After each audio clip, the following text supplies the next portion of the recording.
अब बात करेंगे थाने जिले के कल्याण इलाके की, जहां से एक हैरान कर देने वाली खबर सामने आई है। दरअसल हिंदी मराठी भाषा विवाद के चलते 19 वर्षीय कॉलेज छात्र ने घर में फांसी के फंदे से लटक कर अपनी जान दे दी। मृतक छात्र की पहचान अर्णव खेरे के रूप में हुई है। इस मामले में कल्याण की कोलसेवाड़ी पुलिस ने एडीआर दर्ज कर जांच शुरू कर दी है।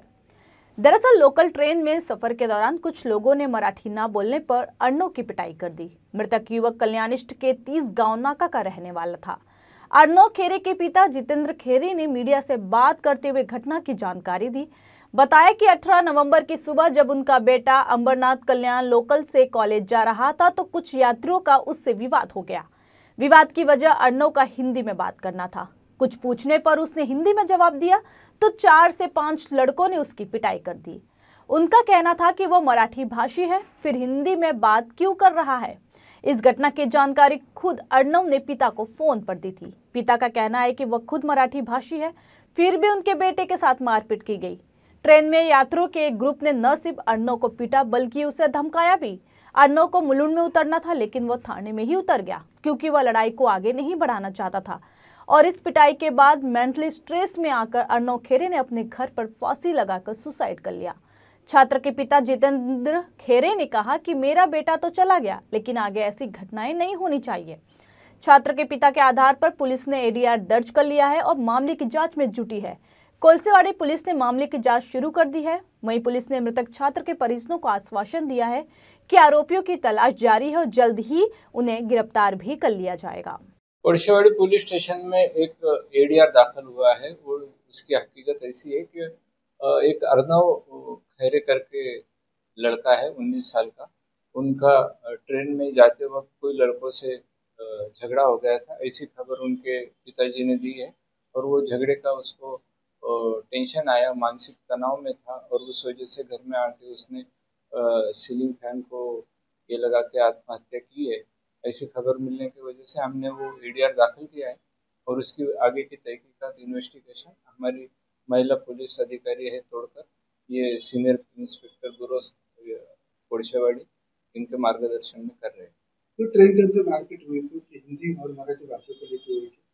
अभी वो बात क्या हुई है उसके बारे में हमारे पास सीसीटीवी फुटेज और से वहाँ के कुछ लोगों से तहकीकात करके उस बारे में बात कर सकते हैं। लेकिन झगड़ा हुआ है, बातचीत हुई है ऐसी, और वो लड़का टेंशन में था, उस वजह से वो आत्महत्या की ऐसा खबर में आया है। माझा मुलगा अर्णव खैरे नेहमीप्रमाणे कॉलेजला जायला निघाला।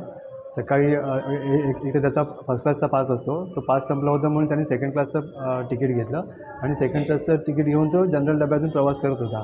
प्रवास करताना पुढे प्रवास चालू झाला त्याचा कल्याणवरून आणि मग त्याच्या पुढे एक हिंदी भाषिक मुलगा होता, समोर एक हिंदी भाषिक व्यक्ती होती। त्या हिंदी भाषिक व्यक्तीला त्याने त्याचा प्रेशर येत होता त्याच्यावर, ट्रेनमध्ये जशी धक्काबुक्की लागते ना तसं धक्का लागत होता, म्हणून त्याला तो हिंदीतून म्हणाला की भाई थोड़ा आप मेरे पे प्रेशर आ रहा है, थोड़ा आप आगे धक्का दो। तर त्याने बाजूची लोकं होती ना, त्याने त्याला कानाखाली वगैरे मारलं आणि त्याला सांगितलं की तुला मराठी बोलायला लाज वाटते का। तो म्हणतो अरे मी मराठीच आहे।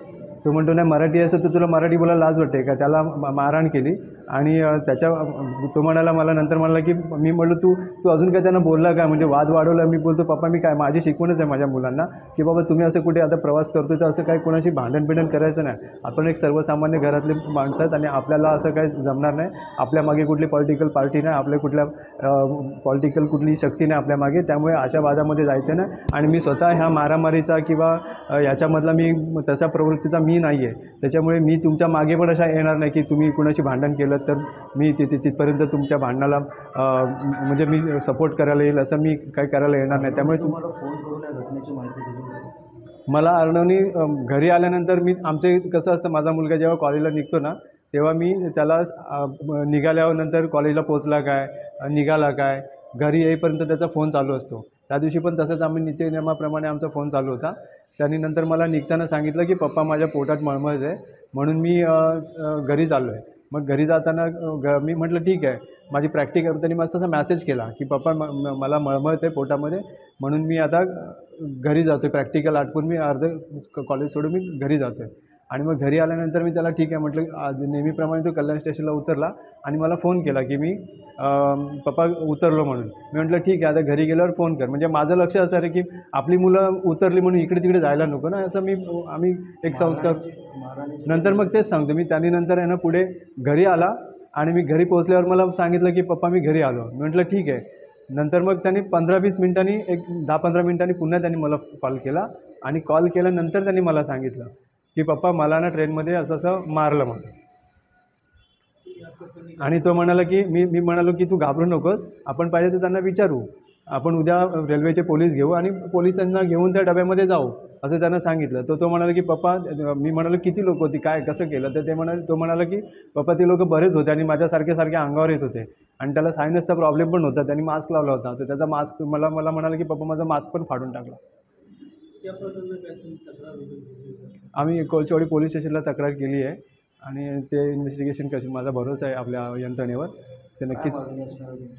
आमची मागणी अशीच आहे की माझ्या मुलांना ज्यांनी त्रास दिला आणि हे करण्यास ज्यांनी परावृत्त केलं तर त्यांना शोधून काढावं आणि जे काही आपला सरकारच्या नियमानुसार जे काय त्यांना काय करायचं असेल ते शिक्षा जे काय असेल ते त्यांनी करावं. फक्त शिक्षा होण्यापेक्षा मला असं वाटतं की माझा मुलगा तर गेलाच आहे, माझा मुलगा गेला, दुसऱ्यांबरोबर असं काय व्हायला नको म्हणून एवढीच माझी आशा आहे आणि एवढीच इच्छा आहे माझी.